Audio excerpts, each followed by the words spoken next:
One strand of Charles Namm's career stands out among the earliest research topics he tackled. He returned again and again to this subject consistently for more than half a century, the one subject for which he is probably most widely known and recognized not only by demographers but by the wider community of researchers who have contact with population data. Over these decades, he developed an index of socioeconomic status that bears his name, currently the Namm-Powers-Boyd, or NPB index. Well, when I first proposed the SES index, some of my seniors at the Census Bureau were skeptical of it. I built a case for it by showing it was a logical follow-up to what Hunt and Edwards had done at the Census Bureau, and I used superior statistical methods. Himself the successful son of immigrants to the United States who aimed to reinvent themselves in a new land, leaving behind the cultural hierarchies of an old world, Namm's early work at the Census Bureau illustrates a quintessentially American perspective for thinking about the sorting of people into hierarchies of status and life chances. Namm's perspective concentrates on achieved rather than ascribed status, taking for granted that the talents and efforts of each individual play a more important part in this sorting out process than do inherited advantages such as family names, hereditary titles, or accumulated wealth.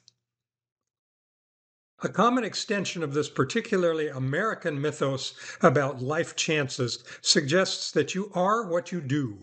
To do nothing is to be nothing. To do little is to be little. And further, that what you do comes down in the end to how much money you make, your income. But the Namm-Powers-Boyd index goes beyond just measuring your income. It is an index combining several measures of achievements in life.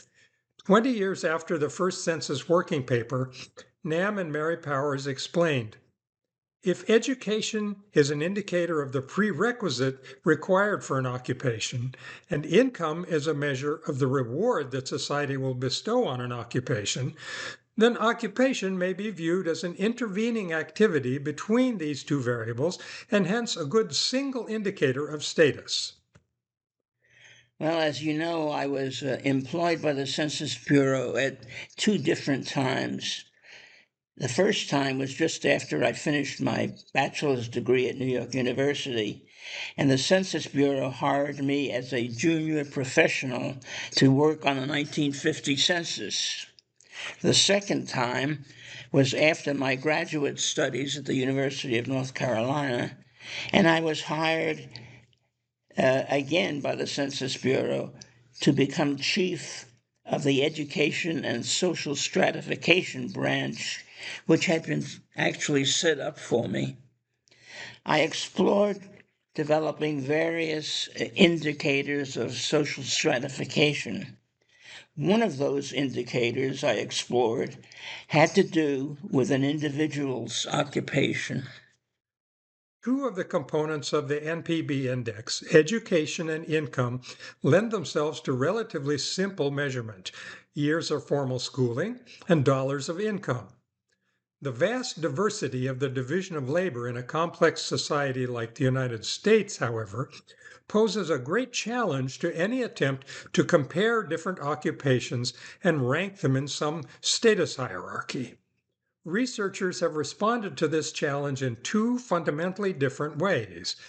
Namm and his colleagues at the Census Bureau already knew about one such ranking scheme proposed by Otis Dudley Duncan a couple of years earlier, attempting to measure the prestige or reputation that people attach to various kinds of work, without any explicit reference to the other two dimensions, education or income. Although the respondents in a national sample who sorted stacks of cards to rank jobs by their prestige probably had some thoughts about education and income in mind. This subjective reputational or prestige approach had the advantage that it could incorporate many intangible factors, such as how much a job contributed to the public good, the authority that someone had over other workers, or how trustworthy or respectable people with different occupations seemed to be. The disadvantage was that such subjective reputational measures depended on who did the sorting, requiring a representative national sample of responses whenever the scores needed to be updated. In fact, Duncan's original sorted rankings have rarely been repeated over the following three-quarters of a century. Such respondents usually ranked the reputation of their own jobs slightly higher than other people would have done, and usually had clearer ideas about jobs closely related to their own than to unfamiliar occupations in other parts of society. In contrast to the subjective reputational rankings of occupational prestige, Charles Namm pushed for what he called the socioeconomic measurement of occupational status when he talked to his superiors at the Census Bureau, such as Paul Glick. Well, let me start off with Paul Glick, who was my superior in the population division at the Census Bureau. He and I talked from time to time about how all of the indicators of social stratification are related to each other. But we didn't have any particular plans until I pursued this study. At the time, Ed Stockwell was my assistant at the Bureau. And then later on, there were others who took his place. Well, we determined that combined measures of education and income for each occupation would best indicate the occupation's socioeconomic standing. This approach had the advantage that it could be based on readily available census measures that were routinely collected at regular intervals for the entire population of the United States. These more objective measures were available for an entire list of occupations reported on census returns. Well, the occupational detail we used was in fact the Census Bureau's own detailed list of occupations. Some of these occupations on the list are distinguished by industry category, such that one occupation may be found in different industries, and the Census Bureau separated them in creating their detailed list. Charlie did not invent this approach out of thin air. At the Census Bureau, he became familiar with several earlier efforts by previous census officials. Well, as far back as 1897, William Hunt of the Census Bureau analyzed 1870, 1880, and 1890 census returns on occupation and grouped them into what he called a social scale of life. William Hunt was one of the earliest proponents of a basic distinction between jobs relying on physical labor, still today in many countries and in international standards for occupations labeled as blue-collar jobs, and those relying on mental activity, which still fall under the heading of white-collar jobs. In 1917, Alba Edwards, also of the Census Bureau, extended Hunt's work using 1900 and 1910 data and grouped detailed occupation data into a six-fold grouping based on his judgment of the socioeconomic status of each occupation. He went on to specify some subgroups of the six-fold categories.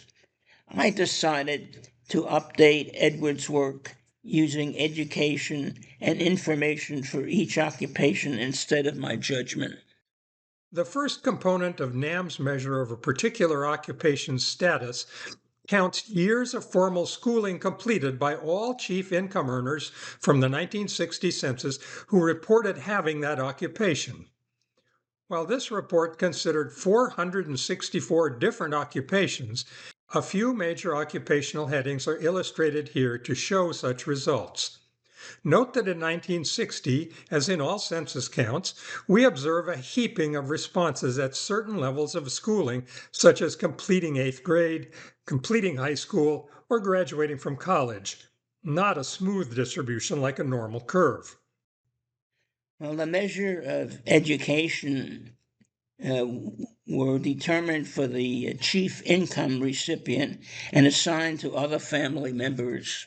Starting from the lowest reported education for people in a particular occupational group, we can cumulate the share of people having each additional year of schooling or less, yielding the cumulative distribution shown here. Where each cumulative distribution crosses the 50th percentile, representing half of all persons in that occupational group, we can record that median educational level as a summary measure for the group as a whole. This gives the first part of that occupation's socioeconomic score. The higher the score, the longer people with that occupation had to go to school in order to reach that median level of education. When he turned to the other half of his socioeconomic ranking for an occupational group, Charlie decided to consider not just the personal income of the chief income earner in each family, but the total family income reported for all family members in a household. Family income refers to the sum of amounts reported separately for wage or salary income, for self-employment income, and for other income for all family members. Some families would have multiple earners, which would determine their family's location in the stratification system. Of course, not everyone appears in census results as a member of a family. Well, the persons who are not in a family, their own education and income were identified. Family income also departs from a nice normal distribution, skewing to the right with the highest incomes scattered over an extended range. In the same way that education can be cumulated from the lowest to the highest level, family incomes can be cumulated to find the median family income for all chief income earners who reported a particular occupation. As expected, laborers had the lowest median family income, and professional and technical workers had the highest. This is the other half of the socioeconomic ranking for that occupational group. To get the final ranking for each of the considered occupations, Nam and his colleagues just took the average of the median educational score and the median family income score. Then all the chief income earners in each occupation were counted on a cumulative scale, starting with the occupational group having the lowest median scores. Using the number of workers in each occupation, the scores for education were ranked from high to low, and a cumulative percentage distribution was created.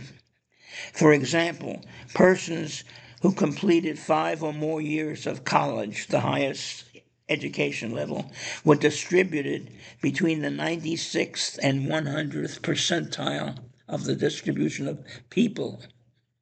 Each occupation, ranked in order of its median average education and family income, added different numbers of earners to the cumulative total, as can be seen in this illustration.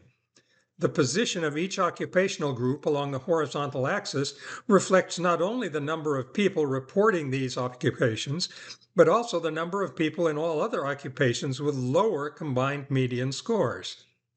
The result has a simple and useful interpretation. It tells us what share of the entire labor force had lower scores than the average worker in that particular occupational group. Because this score is an average for the occupation, Nam and his colleagues knew that the score did not actually apply to the particular person to whom the score was assigned, but rather to the average person in that occupation.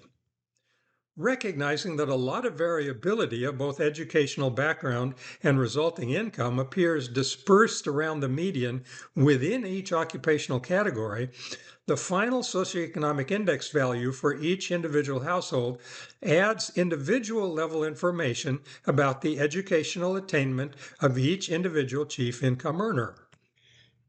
The chief income earner in a family was judged to be the best indicator of the family's place in the marketplace. So it was that person's education. Yes.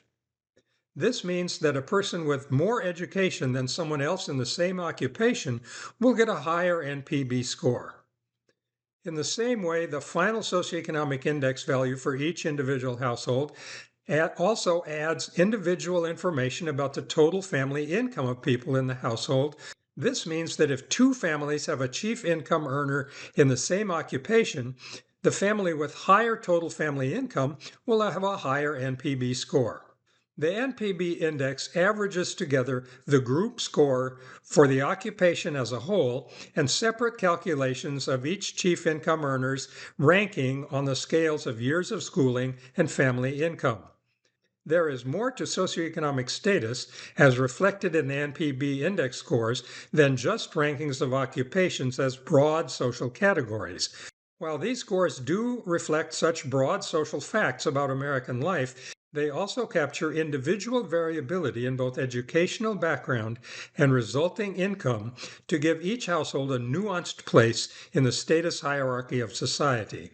Today, the NPB Index of Socioeconomic Status is routinely calculated and included in such foundational data products as the Public Use Microdata Samples, or PUMS, released by the University of Minnesota for census products, including historical decennial censuses, the American Community Surveys, and the current population surveys.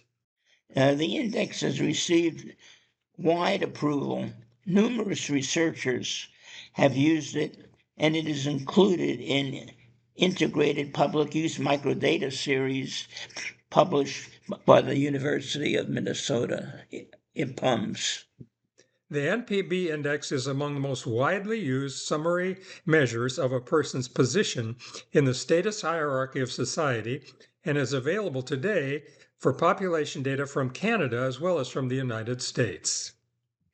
Well, the scores actually were first calculated using the 1950 census and have been replicated since approximately every 10 years by Monica Boyd and myself. Monica being a former colleague of mine now at the University of Toronto, who showed a definite interest in it and devised the same calculation for Canada.